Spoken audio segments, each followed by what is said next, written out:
Hello, I'm Dr. Michael Senecal, and I'm going to be sharing with you the physical approach to Thriveapeutics. We have something that we call Catalyst, and that's where it all began. In 1994, I developed Catalyst, and it was the prototypical Thriveapeutic approach, and that everything that came from Catalyst, from practicing Catalyst and doing Catalyst. So it's exciting at this point, to share what Catalyst is with you. And to do this, I have Marc Senecal, who is an incredible Catalyst himself. He is a chiropractor as well. And what I'm going to be doing is showing you the Thriveapeutic approach and how it applies to working with the body. So many of the concepts that we have in Thriveapeutics, whether it's Greaterness Coaching or successions or forward healing, it all came from working with the body. And what separates Catalyst from other approaches is the Thriveapeutic component. The fact is that we are solution focused, that we're always looking to enhance, whether it's peace, breath, movement, and fluidity, or freedom, liberation, the swirl. We have a lot of terms that we work toward, but we're not doing anything therapeutically. And it's not to say that therapeutics doesn't have a place or that it's wrong. What I have noticed is that we're deficient in having a Thriveapeutic approach and having something in addition to what resources are already available to you. So I saw that there was a need for a Thriveapeutic approach, especially as it relates to addressing the body. So with Catalyst, we start out with unconditional welcoming. And that's more of a mind space and a mind state than anything else, where I am in my mind right now going, whatever Marc shows, whatever he presents, whatever I find is perfect. Why is it perfect? Because it's in integrity. It's in incredible integrity with where he is right now. And where he is right now is a reflection of all of his life experiences. Some recent, some not so recent. But he's the culmination, and his body's expression is the culmination of everything that he has ever experienced. And since those presentations and the combination of those experiences happened organically, whatever he's presenting is perfect, because the body did that. And so we're just trying to see, what is the body presenting? What is his baseline? And I'm energetically welcoming anything. And what I'm going to do is look for areas that have the most peace. We're looking for peace, breath, movement, fluidity. And so I'm just going to look. Now, the quality of my touch, you might notice, is very gentle. And the reason that is that his body, like all bodies, is a receptive-based system that continually adapts to the environment. So the quality of my touch, of my stimuli that I'm putting in his body, is going to matter tremendously on how his body responds. If my touch is overwhelming, called exceeding metabolic capacity, I will actually compromise the optimal response that he could have. Even though he'd shut down, he wouldn't respond as much, it wouldn't be very dynamic. That's a natural, normal, healthy response. It's just not optimal. In Catalyst, we're looking to enhance neuroplasticity, so we want to see a greater level of dynamicism. Well, if that's the case, my neurological nutrition needs to mirror that. So, with Marc, and I'm looking for greater peace, breath, movement, and fluidity. The quality of my contact, which is neurological nutrition, is very subtle. What you might notice is that he's actually responding nicely, I would even say optimally, to the subtleness of my contacts. And so what Catalyst really does, the way I see it, is it actually feeds the body a form of stopping, where you can actually feel in your nervous system the quality of stopping. And so he could try to stop himself, which he could do, or he can feel this sense of like, let's get him to stop. Now clearly, the touch of stop that he's feeling is going to be even more beneficial to stopping than if he were to try to just do it by himself, because his body's feeding off of the stopping touch. And so as soon as he started moving his arms, what did I do? We call it going with itness, right? It's like following the obvious. And why am I doing this? Because as a facilitator, the more that I support his natural organic movements, the less that his body actually has to be in contraction, his muscles, to make these movements. So when I'm doing the movements, he's getting the most benefit. And the body, just so that you know, is very, very, very opportunistic. When given the opportunity to release, it will, especially if it has high tension, if it's storing tension, which we call a tensegrity stress pattern. And some of these tensegrity stress patterns are of a holding nature, and some of them are of a dynamic nature. And so we like the terms tensegrity holding posture or tensegrity holding pattern, and then a tensegrity dynamic posture or a tensegrity dynamic pattern.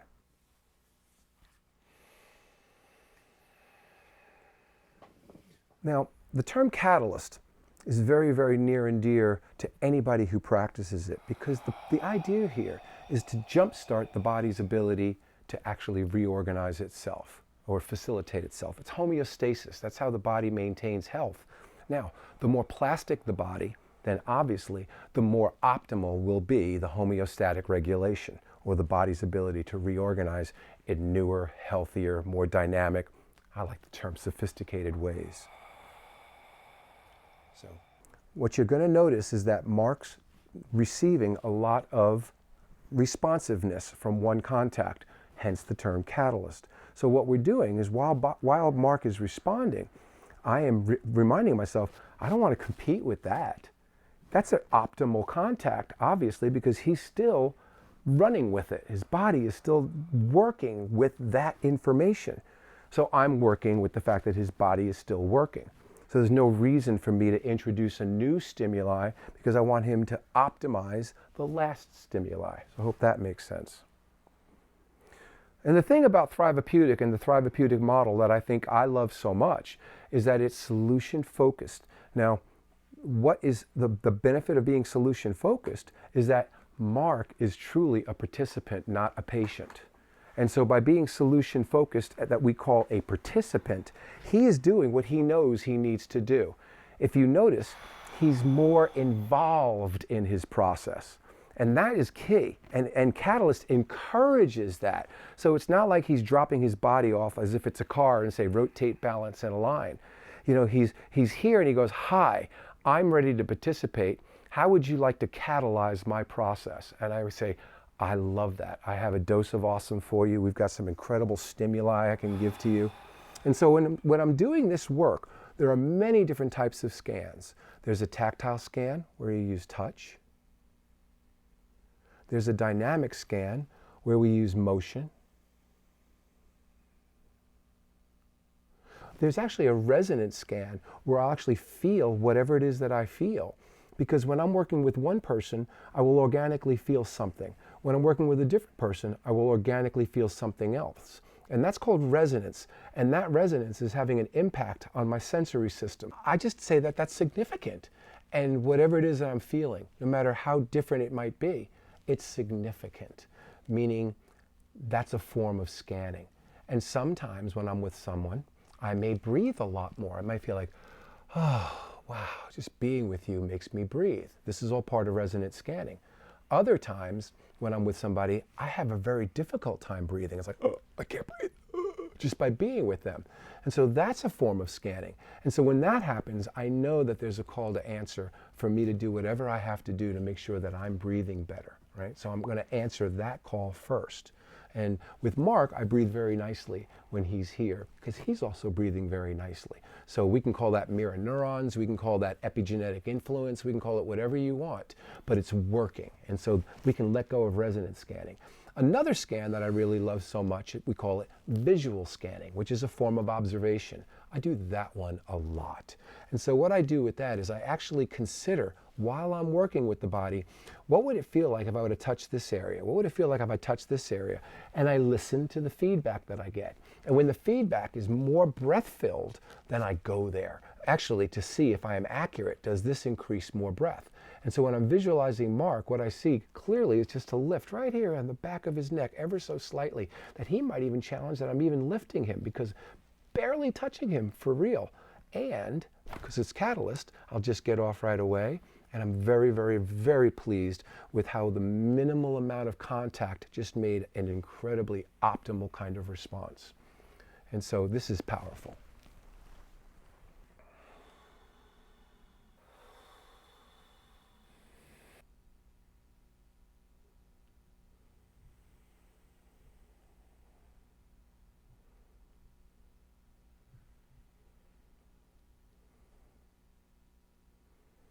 And you can see that his movements are some fluid and some a little crunchy, right? We'll look at that. We call that granular, or he's got little glitches. So whenever I see a glitch or an area, and I'm not looking for it, that's the key, is that you just happen upon it. So what do? We go to what's working. Where is it the smoothest, which is the same area. He's yawning, that's the release of meningeal tension, so that's a big one. So here we go. I saw the glitch was down lower in his body. So what am I going to do? I'm going to take the part that's working and lift it up just enough that it hits the part that was granular, that was a little glitchy. There you go. And clearly that's smoothed out the glitchiness now. And he's participating in that. You can see he's moving his arms over his head.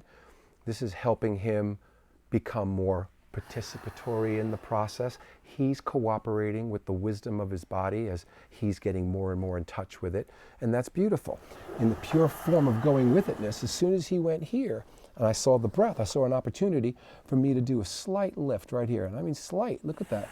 And so what is this doing? It's allowing Mark, who's very, very opportunistic, to go, I know what Dr. Michael's doing. Yeah, I like that idea. I like where he's going right now. So he received my suggestion.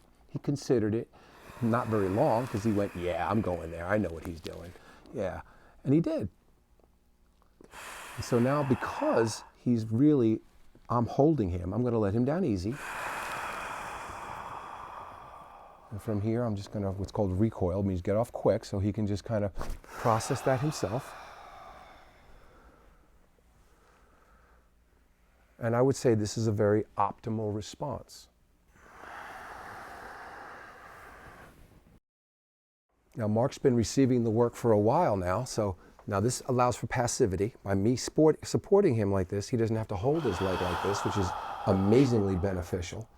And again, this was just going with itness. You probably saw that this was just me going, oh, let me hold his leg for him here so that he doesn't have to. Let me ask you, what do you think is going to be better for him to release? When his muscles are contracting, or when I am, passively holding it? It's something that we call follow the obvious. When we teach the work, we tell people to follow the obvious, because many people say, well, I don't know what to do, Doc. You're only teaching me catalyst. I'm not sure what to do. And I say, when you don't know what to do what you don't know. And that's very powerful, because you learn by doing from what you don't know. And then you observe what you do, which we just call follow the obvious, especially if you're supporting peace, breath, movement, fluidity, swirl, which is just a very nice word that we use for liberation, when the body is really free, really liberated.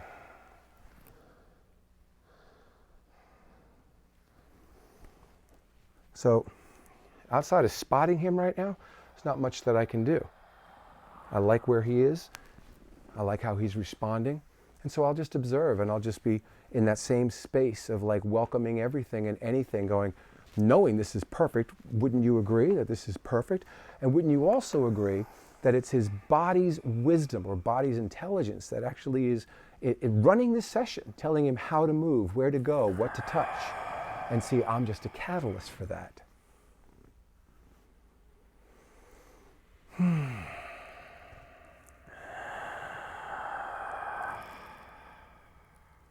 Now, there are many things that we can do here, but maybe the best thing, the most supportive thing that I can do is nothing. I want you to feel that for a second. I want you to see that if I were to do something right now, that I would be competing with what he's already processing.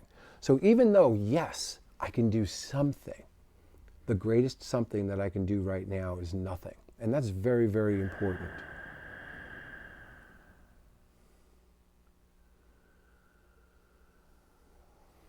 Now he moved as if I did something.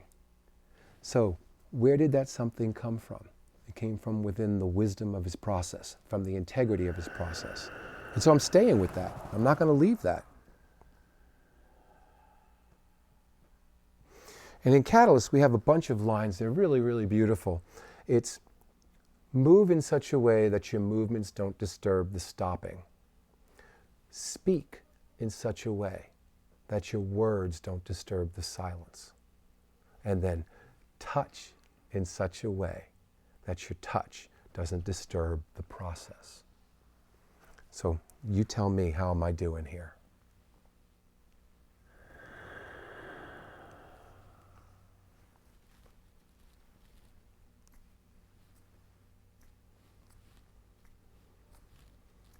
Those are called snap contacts, and they're barely touching the surface. They are so subtle. So do you think that I was competing with his process, or do you think that I was giving him neurological nutrition, offering his nervous system neurological nutrition without competing with the process that's already happening? You get it?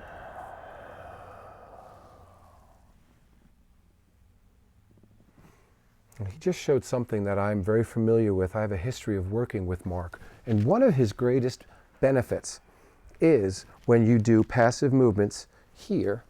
For all you chiropractors or people of anatomy, I'm grabbing his ASIS, his anterior superior iliac spine, and just lifting up here.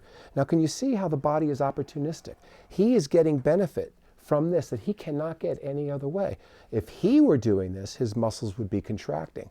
But since I'm doing it, right, his muscles get to be relaxed. Look at that. Isn't that beautiful? I'm just going to lay him down carefully.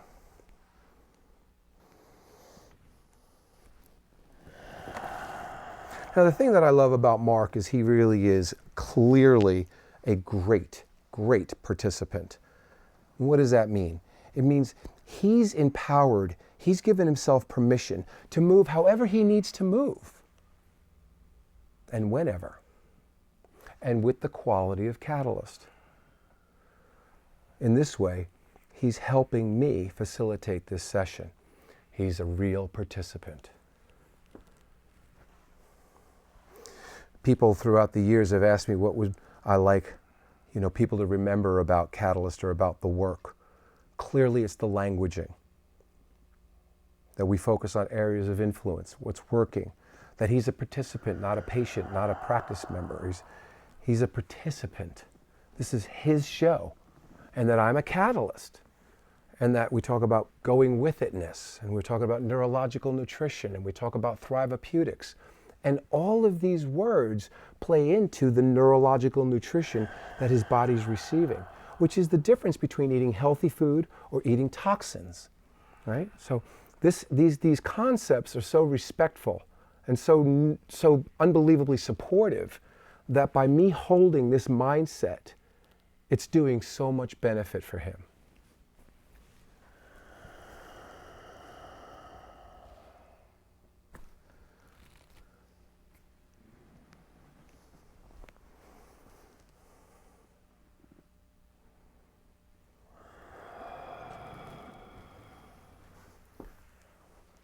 Now, clearly, I can go on and on and on with this session, and if we were not filming, that may be really appropriate.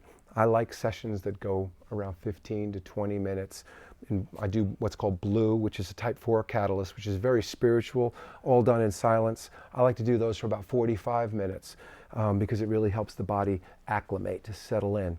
Now, Catalyst, there's 3 parts of a catalyst session: intention, initiation, and integration. Now, intention is like, there's many parts to intention, like what's my objective, what's his objective, what's my goal, what's his goal, what's the goal of the work.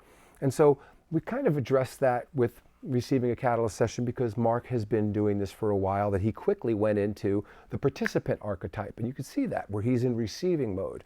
And so this is really wonderful. This is a form of, I like the term release conditioning, where his body's learning what to let go and what to disseminate. What to dissipate, let go, release, clear, and what to disseminate, what to redistribute in more healthier ways, right? So the initiation, intention, initiation, integration, the initiation is the session itself. I think you got a pretty good representation of what the work does. Now we're moving to the final phase, which when in 1994, when this work first came out, I felt was the game changer. I felt it was the contribution to the wellness world, to the wellness field, and it's integration. And integration and the fact that Catalyst is integrative conscious has given rise to so many fabulous practices. One of them is called practical integration. But before we even get to practical integration, let's get to integration of the session. And so I think that you would agree by having Marc turn around mindfully, deliberately, right? Really, really like specifically, like be in touch, take this energy and somehow or another figure out from this energy how you're going to be face up. Because we started working with him face down, the integrative phase, he'll get more out of the session by me addressing him face up. So we're going to ask him to gently figure it out, maintaining this energy to figure out how he's going to become face up.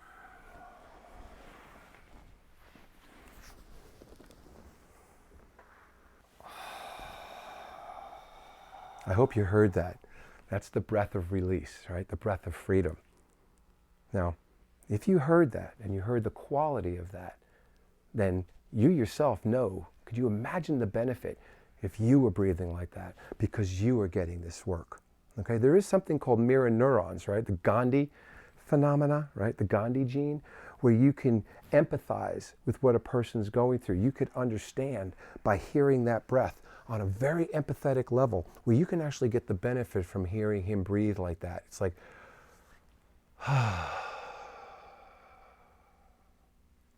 now these are levels of releasing that we don't really teach about too much in the world, right? I'm talking about like how to really clear and how to let go and how to participate in that clearing and that letting go.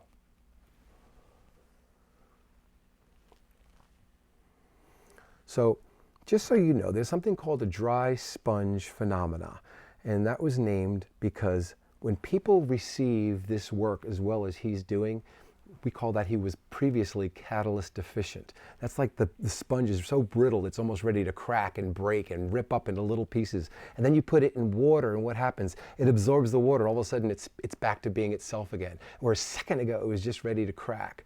Well, that's how he's responding to this. He's responding to this like a dry sponge. It's an amazing phenomenon, and it's nice that you can observe that because you can see that there's not much that you have to do. The fact that he's here, receiving this water, if you will, is enough. And so this is the dry sponge phenomenon that you see a lot, that I see a lot with what we call catalyst deficiency. Haven't had a session in a while. So since it doesn't take much, I'm going to still go with what we call the area of influence, the sweet spot within the sweet spot. And this is the first time I'm actually putting anything deep into his spine, into his nervous system, into his energy. I'm lifting up his head off the table from the back of his neck. Can you see that? You see that right there? A little bit. There's a little wiggle room right there. That's the most pressure I've used this entire session. Just want you to know. And because it's integration, I'm going to actually just get off. Watch this. And I'm going to get out of his way. And I'm going to let him process however he processes right here.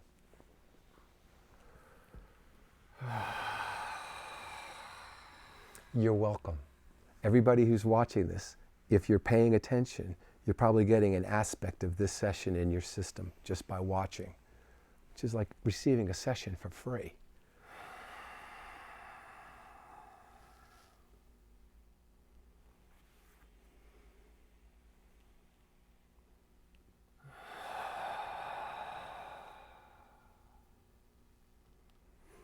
I think for the sake of time, since we have an audience, this is as good of a place as any to stop. I'm not going to actually speak with Marc right now and ask him how he felt just to get all of his sound bites. We may do that in a little bit. I'm going to let him actually be here for a while and just stay in this space, but I'm just going to say goodbye to you, okay? So thanks for watching. I hope this was helpful.